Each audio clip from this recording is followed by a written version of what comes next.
Welcome to the next podcast of Millinery.Info. I'm your host, Lauren Ritchie, and it's so wonderful to welcome you to this episode. In this series, we welcome leading milliners from across the globe into your ears and studio.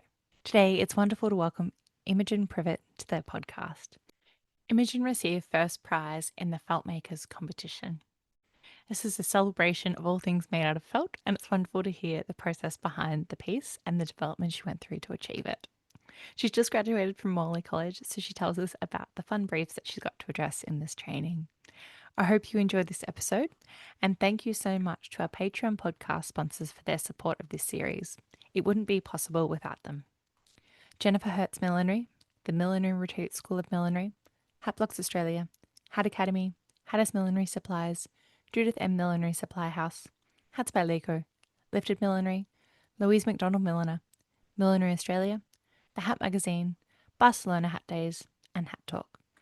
You can find a link to these businesses either in the show notes of your podcast app or over on the Millinery.Info website. You can also find some additional photos that go along with this episode as well. If you'd like to sign up and show your support for Millinery.Info, we'd love to welcome you into our Patreon community. You could become a Patreon podcast sponsor, or you could sign up to the other two tiers available. Millinery.Info, you inspire me, or a little thank you to Millinery.Info. Thank you so much for those who've recently joined us on our Patreon page. It's wonderful to have you here, and I thank you so much for your support. I hope you enjoyed this episode with Imogen.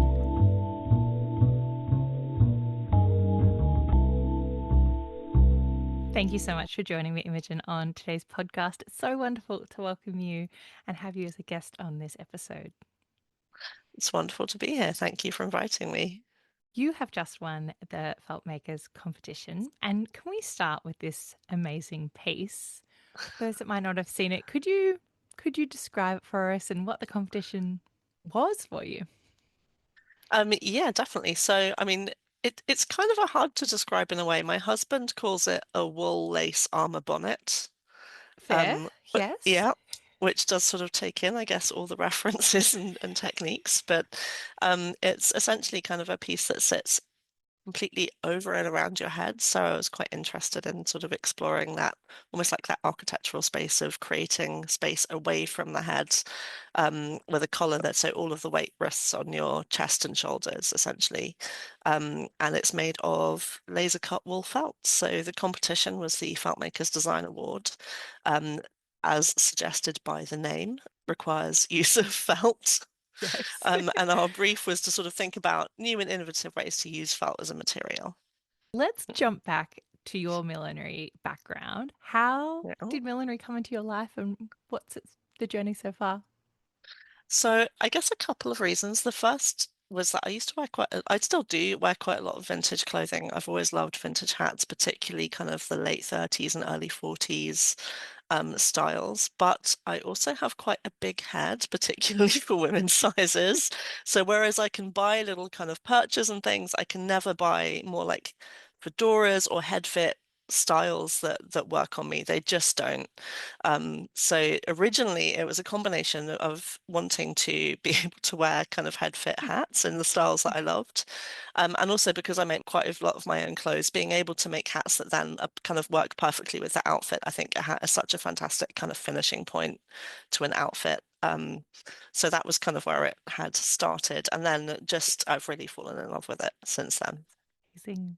Did you sign up for some classes or were you having a play around with creating your own pieces?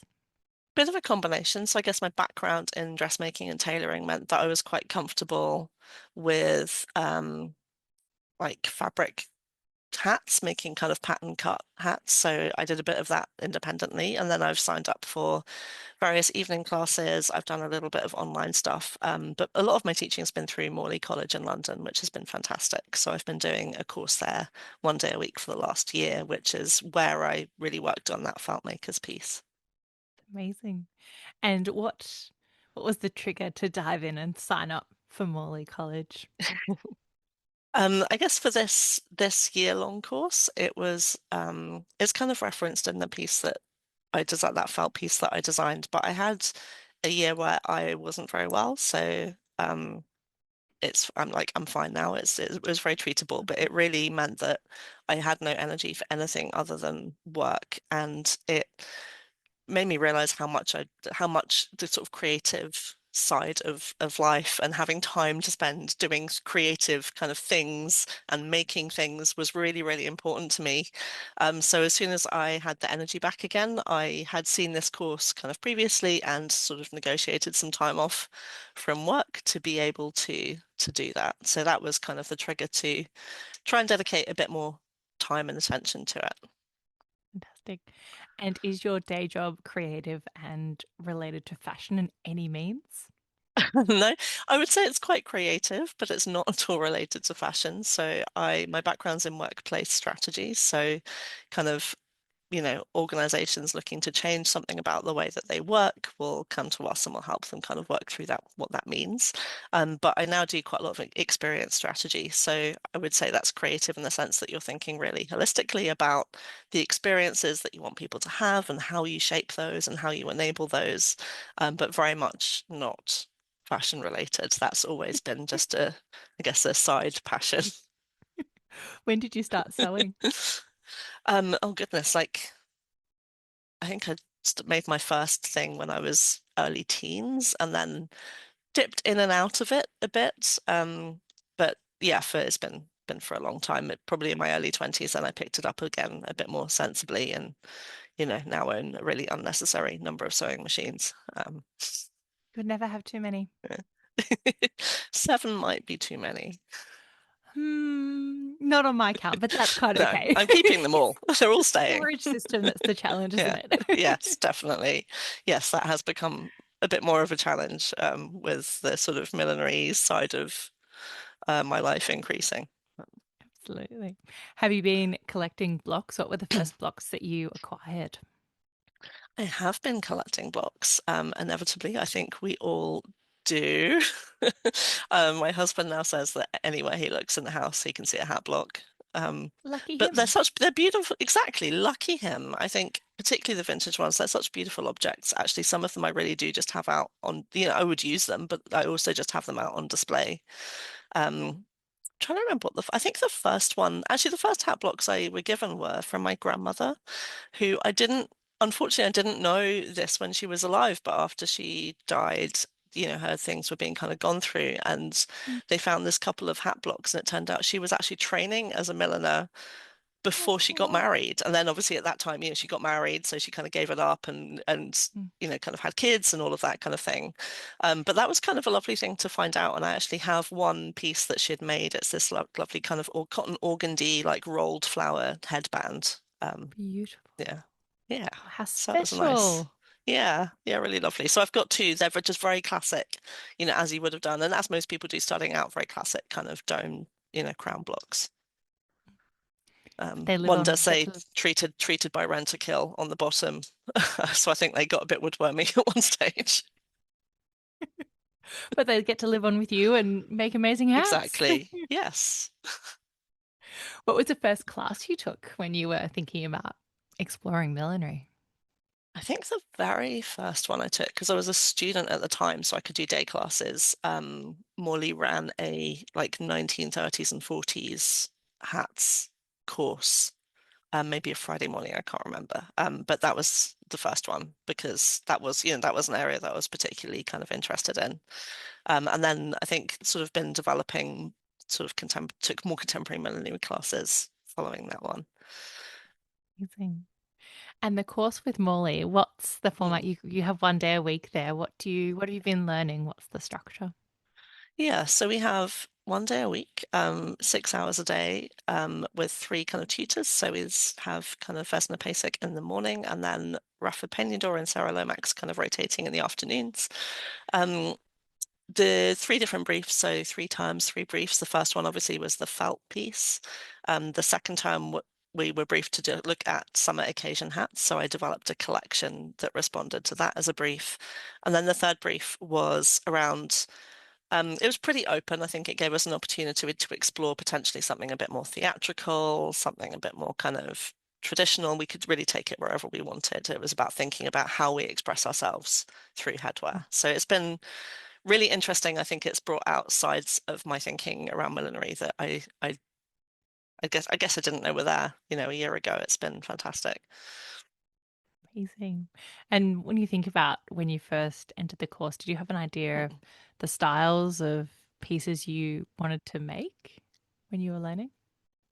Um, I'm not sure I did. Like I didn't know thinking about that Feltmakers piece. I didn't have that in my head. It wasn't something I thought going in. It really was a response to that brief and to the stimulus and the kind of thinking about some of the techniques I knew I could use. So I think one of the things I really enjoyed about that piece was it actually brought a lot of things together. So I studied architecture, which is how I know how to do the laser cutting and to create those files. And then the sewing and the pattern making training that I've done meant that I knew how to create. So it was a combination. Like the pieces are blocked, but they are also pattern cut. I couldn't have done that in one single piece of felt. So I knew how to do that pattern making piece. And then from the millinery skills, I knew how to create the wire structure and block it and kind of do all of that finishing. So it was a lovely way to, I think, bring all of those different things together. Real culmination of your skills. Yes. Yeah. Like nothing was wasted. And when you got that brief, did you have a clear vision or how did you go about developing the concept? I think I didn't have a clear vision initially, but then because we were being asked to think a bit differently about felt, obviously normally I would think of felt as being quite kind of winter. It's about structure and warmth and, sort of felt hats tend to be more structural, kind of solid. They're about protection, keeping the weather off, in addition to being kind of, incredibly beautiful and fashion forward and decorative. Um, and it just suddenly occurred to me that it might be really interesting to explore whether I could make felt feel really fragile, and give it that kind of quality that it doesn't necessarily have by default. Um, and I think that was kind of where it came from. So felt as fragility and then lace became a really obvious visual reference for that. Laser cutting then seems like the only way really to achieve that technically. Tried a little bit of hand cutting, but that was, that time-wise was off the table pretty Yeah. pretty quickly. Had you laser cut textile before? I hadn't actually. I've laser cut many other things, so I did use it at architecture school quite a bit. My husband is a technician, though, and a model maker, so he was able to give me a bit of technical advice. I will say that laser cut wool does not smell great if anyone wants to try it. So there's a bit of sort of time to get through that stage of its evolution. Yes. What kind of testing did you do to, like you mentioned about the smell? Um, is there other kind of tests that you processes that you went through to check if this was going to be a viable process? Yes, I mean, certainly the smell element, I tried a few things. Just leaving it, to be honest, leaving it for long enough, airing it out does kind of resolve that problem. I also tried spraying it with all of this sort of tradition, vodka, I dilute mixture of white vinegar and water. That smelled significantly worse for a short period of time, but but it did eventually help. And actually, because I couldn't buy the felt in the color that I wanted it, actually the dyeing process ultimately resolved the smell issue.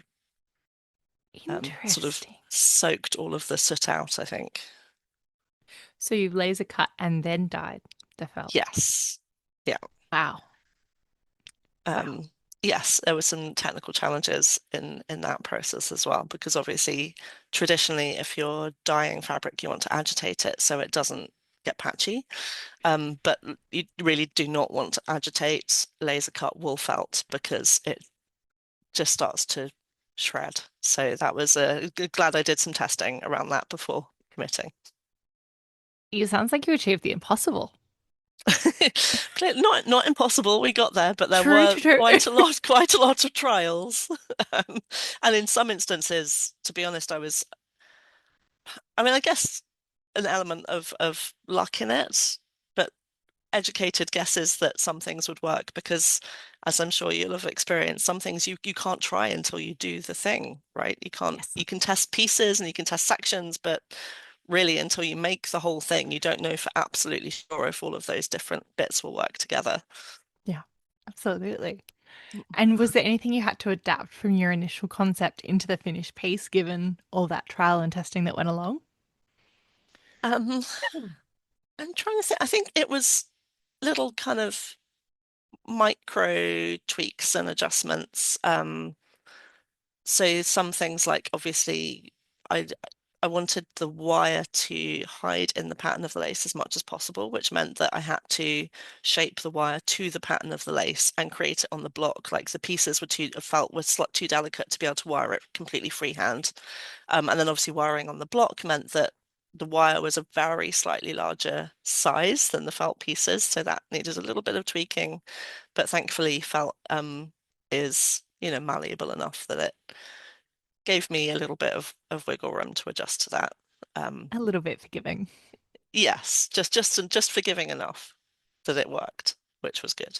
And then things like kind of how to attach the back collar and get into it was something I definitely had to work out as I went along. So the wires in the back of it are they're not traditional millinery wire, they're the slightly more flexible French wire, which means that you can slightly kind of open the back and then put it back into place as well.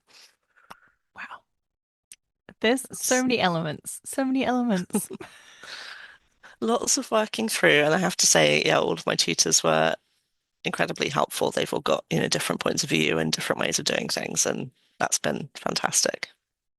How long was the process from when you got the brief until the piece was finished? Oof. So I have to say I did not finish it for the original deadline.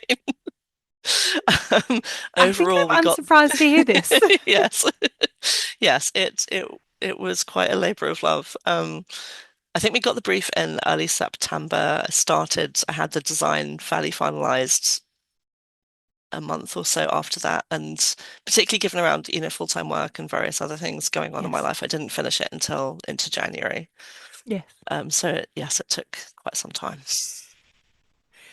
Is this a process you are working into other pieces or looking to do again? It is, yeah. I really love it. I think it's quite a beautiful effect. So I'm currently working on kind of a small collection that uses the same process. So a couple of kind of brimmed hats using the lace in the brim, a couple of perches which are either all lace or using it as an overlay or as a kind of trim. So that's been really fun. I'm working on kind of building one at the moment. And I've also made a halo. So when I made the original Feltmakers piece, I had a leftover collar from the testing that I was doing, and that became a kind of little sister halo that I've worn a couple of times now.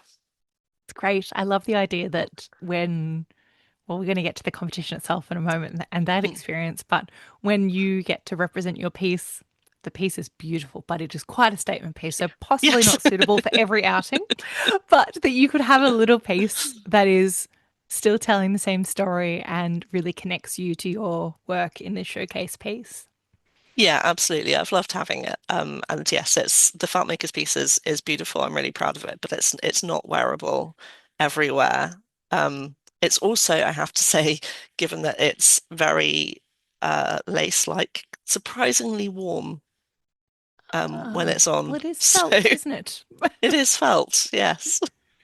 Maybe it needs a little fan insert somewhere in there. Yeah, if version 2, little integral fans in the neck somewhere. And when you saw the competition come up, did Mm. you know straight away you were going to enter, or did you design the piece with the competition in mind? We designed with the competition in mind, so essentially our the reason we were briefed to think about kind of innovative use of felt in our first term was that our tutors wanted us all to have an opportunity to enter the felt makers design competition. It's a great opportunity. Did you get to go and see your piece on display at any events for the felt makers? I did. So, as the winner, I was lucky enough to be invited to their summer banquet, where all of the winning pieces were on display. So that was, yeah, lovely to see, kind of see people react and interact with all of them, was fantastic. So I went with some of my other classmates, one of whom won the Commercial Appeal Award as well, Victoria Hines. So it was a lovely evening. So amazing. And it's such an interesting brief and opportunity focused on students or milliners that are early in their career, maybe interning or working as a milliner's assistant for someone, but getting to showcase their skills and really push this concept of felts and how can it innovate and be commercial and be finished in a really high level way. Yeah, absolutely. So that's completely right. I think it's a wonderful opportunity for people who are relatively new to millinery. I think it's within kind of 5 years of graduating. So current students are within kind of 5 years. So like you said, kind of early career. And then just have that opportunity and give yourself the time to do something that doesn't have to be commercial. It really is just about stretching your kind of creativity and your technical skills as far as they can go into whatever you can come up with is, those opportunities don't come up all that often. So it was really wonderful to take part. Amazing. And the Feltmakers Guild is such an amazing heritage organization that Mm. celebrates this textile. Yeah, no, totally. They've got an incredible heritage. I think the history of all of those guilds and companies is fascinating, and they really do seem to be championing millinery as a craft, which I just think is so wonderful. Since the Feltmakers Guild, you originally started making hats with the vintage inspiration. How have you found finding, because the piece I would describe you've designed is quite really contemporary.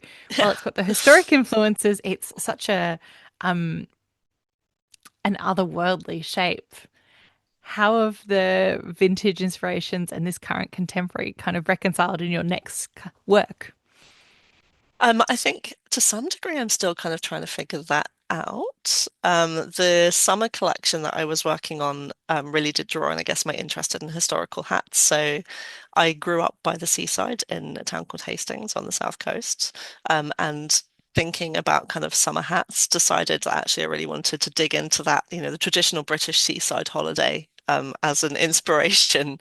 So I went all the way back, looking at kind of historical styles of hats, right back to the Regency era, which was the birth really of that kind of down to the seaside in the summer for all of the sort of elegant aristocracy would be, promenading along the front in their best fashions.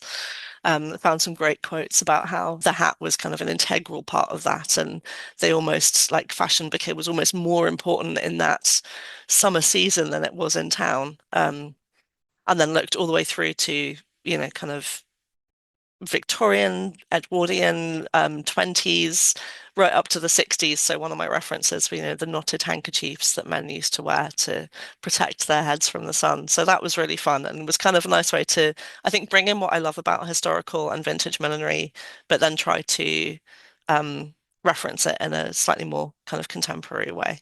An amazing challenge.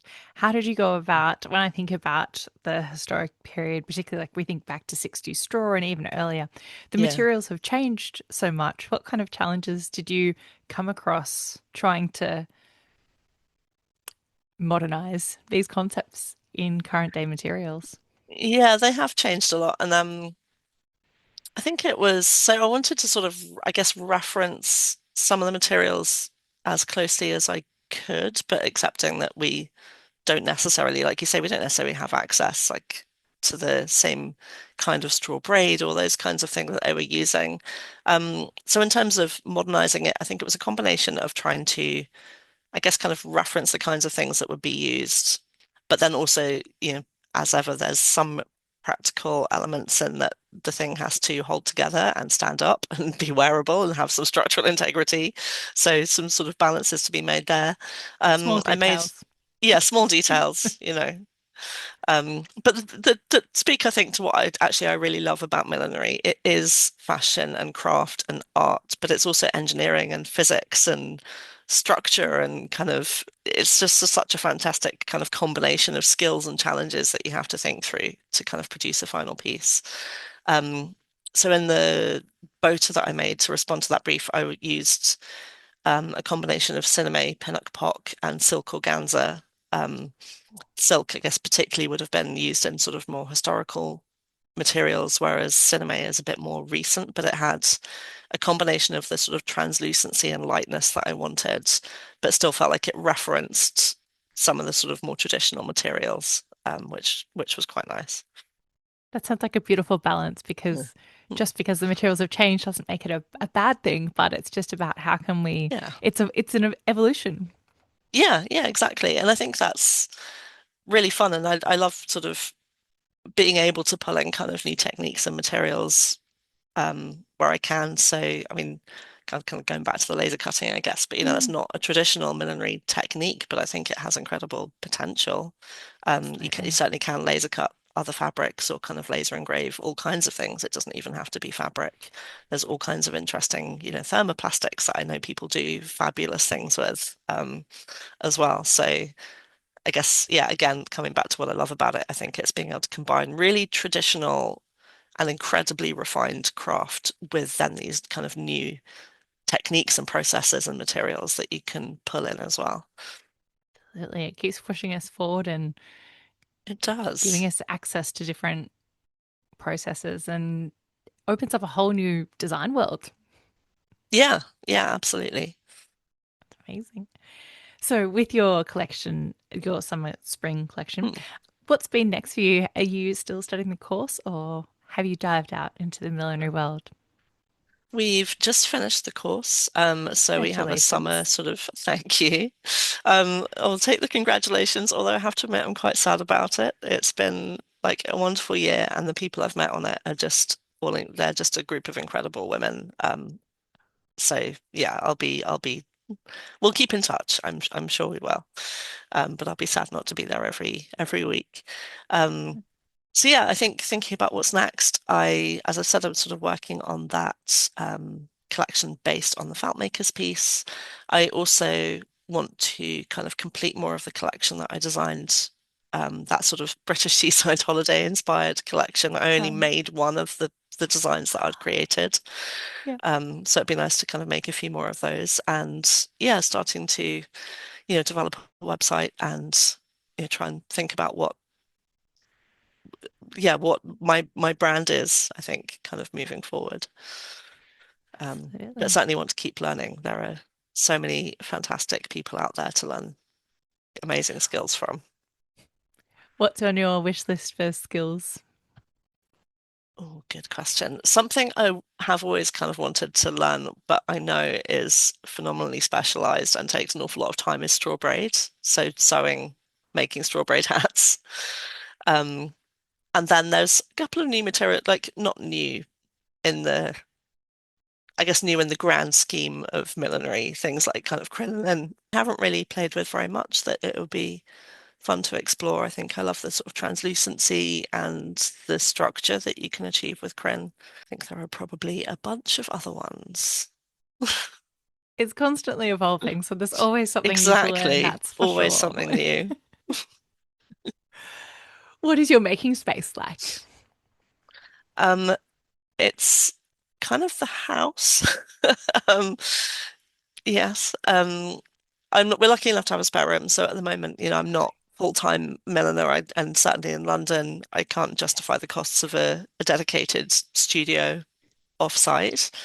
Um, but we're lucky enough that I have a spare room. So even before I Fantastic. was sort of as involved in millinery as I am now, that was my kind of making space. I have all my sewing machines in here and, kind of exactly all the things that All I need seven. to kind of all seven. Um, so that's really great. I also then have some drawers by the sofa if I want to change locations. I have a drawer per project and all the things live in the drawer. And we've actually reorganized the loft. So half of the loft is now boxes with labels like braid, veiling, felts. Fantastic. Yes, which has been very helpful because at least I know, everything's nicely organized and I can find things pretty quickly. And is the other half of the loft just other fabrics from your dressmaking eras? I can't really claim otherwise. There's quite a lot up. Yes, I think I have a stash. It's fair to say. And in fact, my last project for the course that I was doing, I was inspired by kind of British folk costumes. So I wanted to challenge myself to make a piece without buying anything new, which was actually an easier challenge than I thought it might be. I'm not sure that was quite a big enough challenge No, for you. no, I probably could have tried harder to make that an actual challenge. Once I started delving into things, actually, I had quite a lot to work with.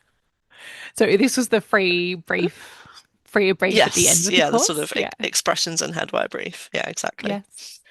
What was You mentioned about the folk there. What direction did you take that in?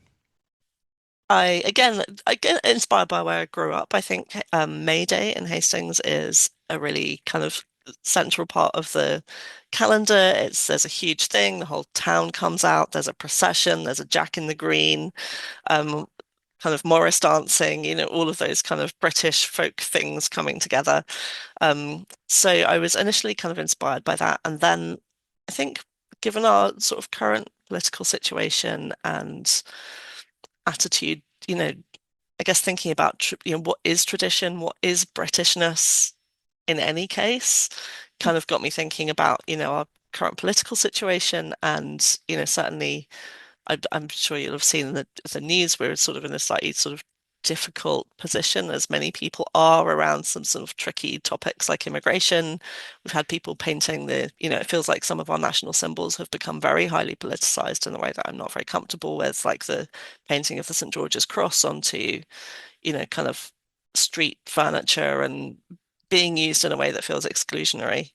Um, and I ended up finding this piece of English history, which was an origin story for how Albion came to be. Albion is the ancient name for England, so sort of the land that pre-exists the England that we know today. Essentially, it's called The Oh, Legend of interesting. Albina. It's a brilliant story if anyone wants to look it up.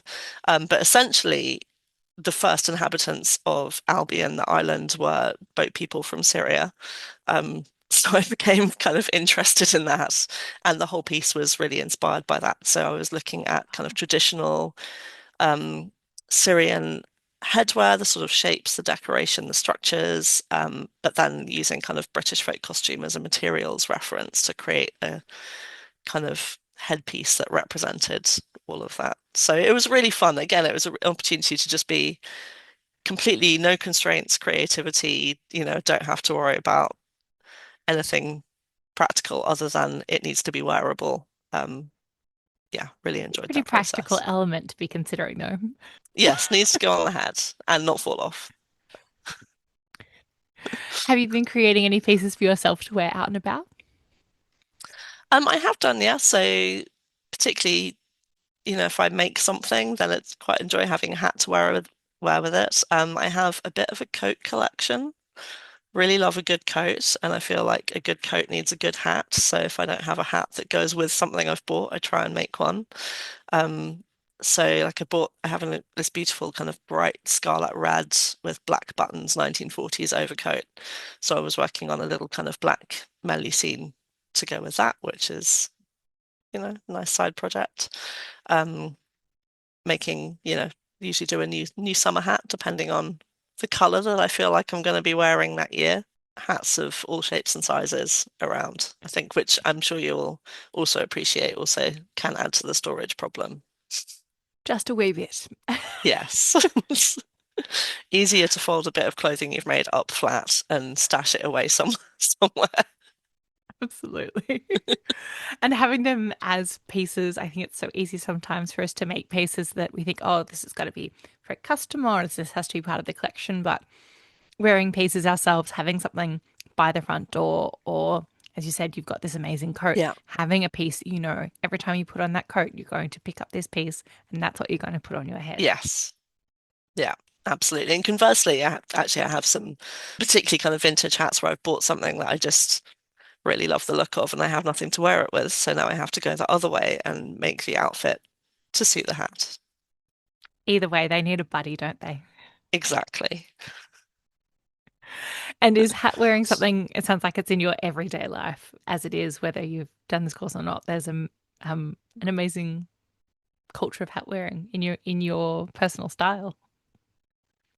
Completely honestly, not quite as consistently as I would like there to be. I'm not always, if the piece isn't to hand, I'm not always good at going and digging it out. Sometimes it's hard to keep all of the things that you might wear, within that easy reach so you don't kind of go and grab them. But I'm trying to make it more and more part of my everyday style. I think I need to just take a step back from what I've got in terms of wardrobe and what I have in terms of hats, and then just make sure that I'm, yeah, filling those gaps so everything has a companion. Because I certainly have some, I think, great outfit not outfits, some great clothes and then some great hats, but they don't necessarily meet each other nicely in the middle Yet.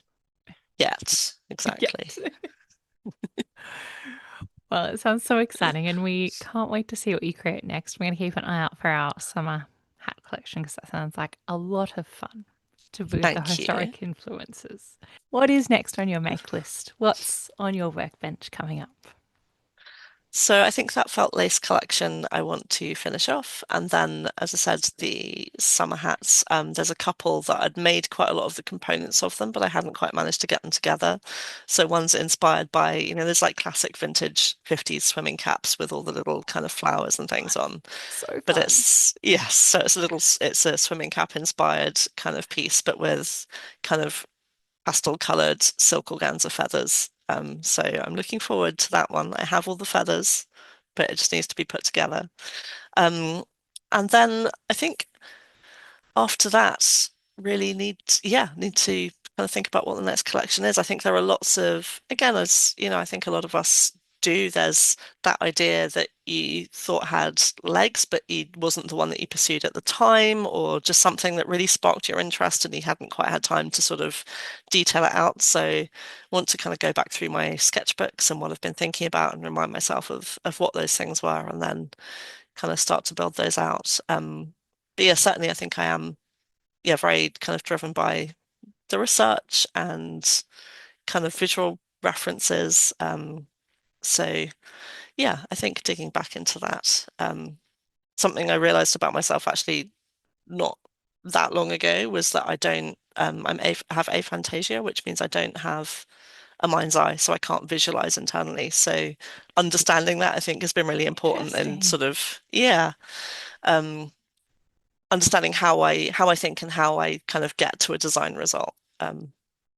Really Yeah. interesting. And I think Mm. that's everyone's creative process is, of course, a little bit Yeah. different, but being able to know yours and what you can do to support it and work with it is so powerful. Yeah, absolutely. And I think we all, you kind of assume the way your brain works in some of those ways is just how everyone's brain works. And realizing that it wasn't was actually quite powerful because it made me able to think, I think, much more consciously about how I design and how I can get the best out of myself, which I think has been a really important contributing factor to the work I've been able to do over the last year or so. So I think with that kind of self-awareness, and being able to put that into practice, yeah, kind of will really help me going forward. Ah, amazing. Well, we can't wait to Mm. see what you create, wherever that might be and whatever that might Thank be. you. Thank you so much for sharing your millinery journey with us so far, Imogen. It's been so wonderful to have you with us. It's been a real pleasure. Thank you so much for inviting me on.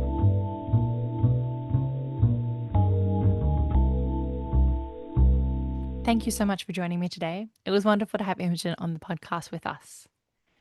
A thank you to our wonderful podcast sponsors for their support: Hat Talk, Barcelona Hat Days, The Hat Magazine, Millinery Australia, Louise McDonald Milliner, Lifted Millinery, Hats by Laco, Judith M. Millinery Supply House, Hatters Millinery Supplies, Hat Academy, Hat Blocks Australia, the Millinery Retreat School of Millinery, and Jennifer Hertz Millinery. A special thank you to Hat Talk and Hat Academy, who also share the podcast on their platforms. It's wonderful to be able to share this series with more and more hat lovers. If you've enjoyed this episode or if you've been listening back in the feed, I'd invite you to share the episode with a millinery friend. I love producing this series, and the more people that know about it, the more joy we can share through hat making. Thank you so much for joining me today. I'm your host, Lauren Ritchie, and I look forward to talking hats with you again soon.